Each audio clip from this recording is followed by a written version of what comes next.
Aujourd'hui, 28 mars, journée mondiale de lutte contre l'endométriose. Et au Burundi, c'est une maladie peu connue.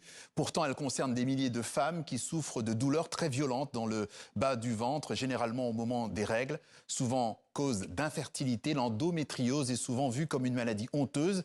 Mais certaines femmes brisent le silence pour alerter la société sur ce danger. Burundi, briser le silence autour de l'endométriose, c'est le choix de la rédaction. Il est signé Antoine Delpierre et Florian Gauther.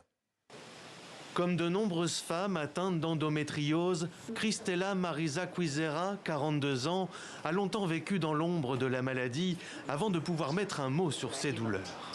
Ma première douleur, je l'ai ressentie en 2018 et je n'ai su que 3 ans plus tard que ça s'appelait l'endométriose. Alors la douleur, elle est survenue au moment de mes règles et donc j'ai pris des comprimés pour me calmer. Mais plus le temps passait, ça devenait régulier. Douleurs thoraciques, à la jambe, migraines. À mesure que le temps passe, les crises se multiplient pour cette sociologue qui enseigne à l'université du Burundi. Une fois, j'ai fait une crise en classe.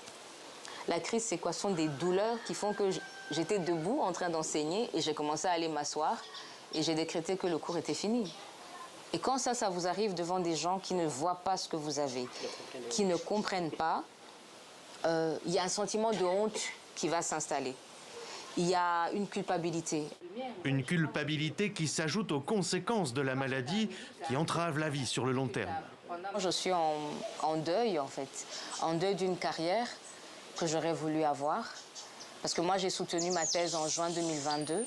Et de août 2022 jusqu'à mars 2023, j'étais malade, j'étais au lit. Donc là où les gens écrivent des articles, des chercheurs, moi j'ai dû revoir ça à la baisse. J'ai pas encore d'enfants et je ne sais pas. Le rêve ou l'ambition, c'est de repenser ma vie avec les cartes que j'ai aujourd'hui. Mais encore faut-il avoir les cartes en main.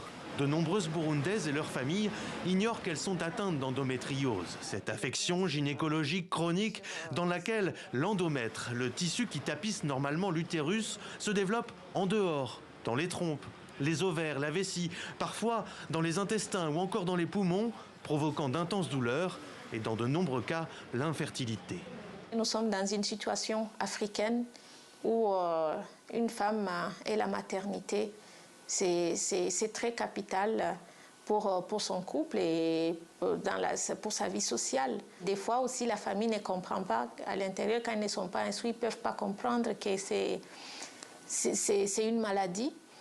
Et elles vont abandonner à aller à l'école, l'entourage qui va les taxer de soi-disant qu'elles sont paresseuses parce qu'elles ne partent pas à l'école non plus, elles ne partent pas au champ. C'est pour briser le tabou qu'ont lieu des séances de sensibilisation, comme ici à Bujumbura. Les témoignages comme celui de Cristela Marisa sont précieux pour faire connaître aux femmes, aux jeunes filles, mais aussi aux hommes, l'endométriose. Cette maladie qui, d'après l'OMS, touche 10% des femmes en âge de procréer, soit 190 millions de personnes dans le monde.